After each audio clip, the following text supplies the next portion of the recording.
I want you to remind me of that sentence, though, that you wrote. When did you step off the old story? Yeah, when and how. The old, yeah, that I thought about that. Did you leave the old story behind? That I have only had short flirtations with the old story. We are today at the end of a certain story that has carried us for a long time. I call it the story of separation, that holds us, says who we are as separate individuals in an objective world that is outside of ourselves, that does not have the qualities of a self. That's just a bunch of stuff out there that we are forever struggling against the forces of nature, which are random. We used to talk quite a bit in the early days about the space between stories, and that it wasn't necessarily a new story the world is looking for, that it might involve quietening down and listening, hearing the stories that have been being told all around us for a long, long time that didn't get taken seriously in recent generations, and that failure to listen or loss of the capacity for listening might be part of how we got into the mess we're in. If I had anything to do about it, if I had any way of changing it, simply by a force of my own will, I would just try to slow it down before I insisted on any particular direction or purpose or outcome. You know, my initial purpose would be, let the poverties of our time mess with our capacity to proceed. It doesn't sound like much of a recipe for anything at all. But as I look around, I see a complete unwillingness to voluntarily slow down. And minus slowing down, I don't see any purpose in answering the question, where should we go? Wherever it is, we should go slowly. Even if it's towards sanity, we should slow down in our pursuit of sanity and sustainability too. It's completely intrinsic to the community that in the center you have the farm and the garden, and that there would be a question of market connected to food is completely, it was never part of my childhood, and it's not part of the Campbell model, and that I feel like is sound.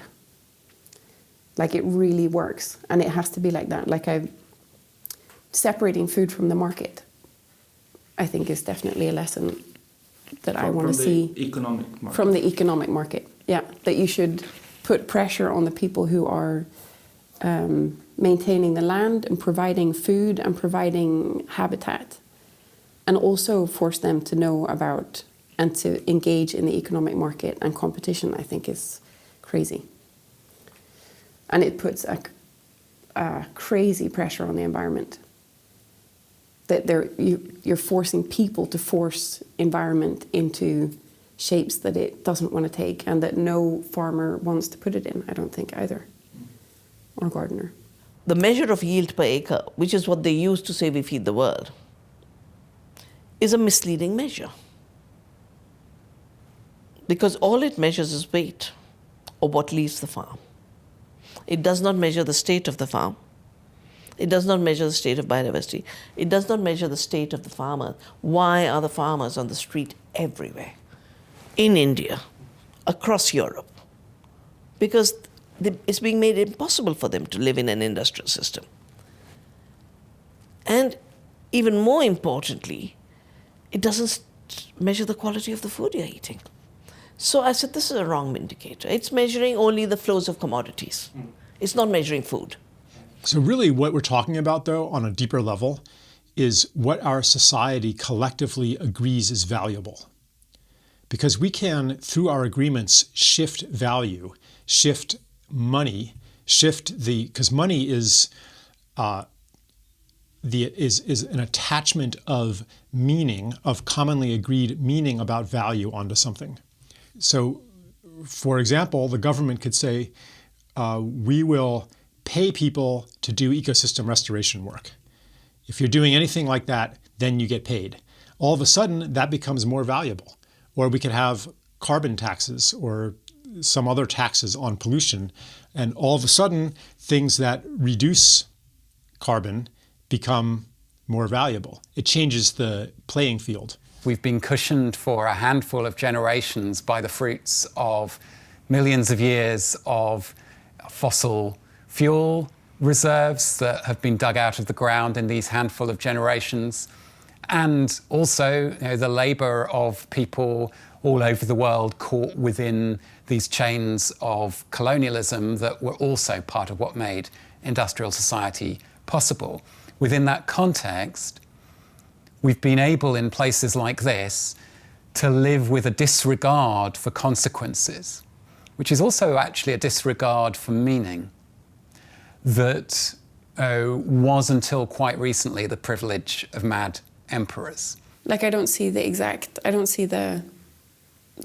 route, but I also feel like it would be beneficial if we started making those the future stories more than the dystopian mega cities with mega pig breeding, whatever horrible nightmarish scenarios that people are willing to paint as a future, which is completely open, the future.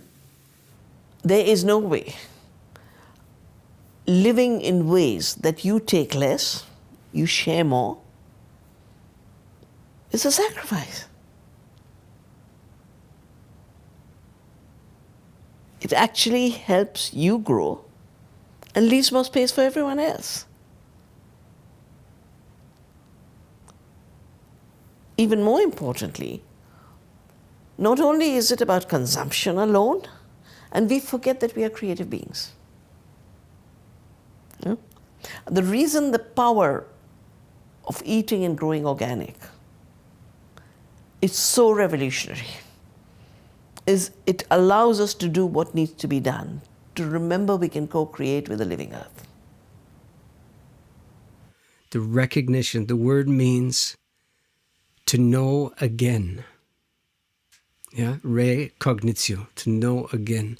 A kind of second order awareness that's not at the level of information or even at the level of certainty, but has a subtler consequence of arousal that doesn't reassure, that puts you on notice without being overly clear about what it is you're supposed to be noticing. We have to be able to stay with the trouble. And that's a quote from someone else actually, but I think it's so nice.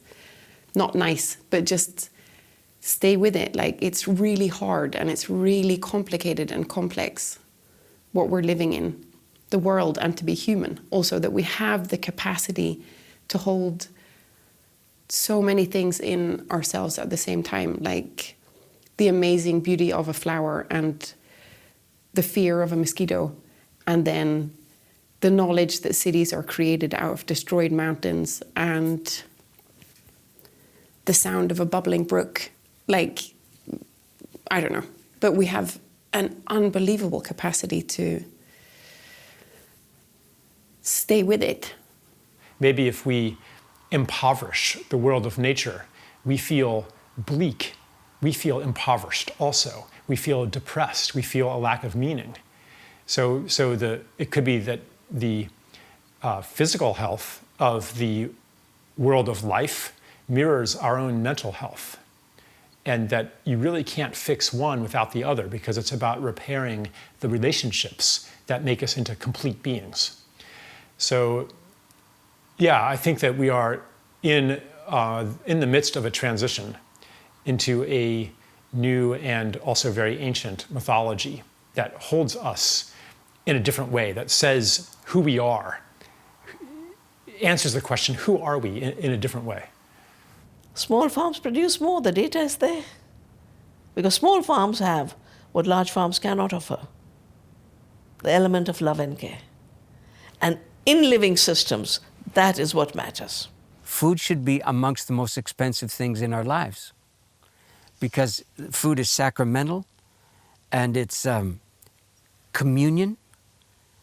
And every time you can get away with a negligible consequence to your bottom line in engaging in communion, you have to wonder what the consequence is for the communion, and whether it doesn't diminish it so irretrievably that even communion itself becomes a 2-for-1 offer, a $1.99 a pound offer, a get it while you can offer.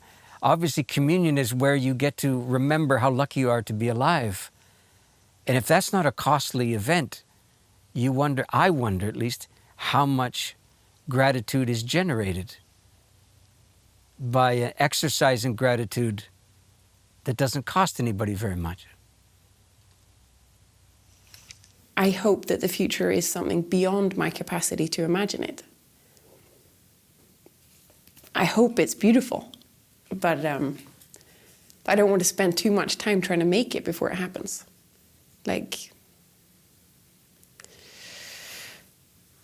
So that's a non-answer, kind of. But to stay with the trouble, to be able and to give space to the enormous difficulty of seeing what's happening and just stay with it. And things will change.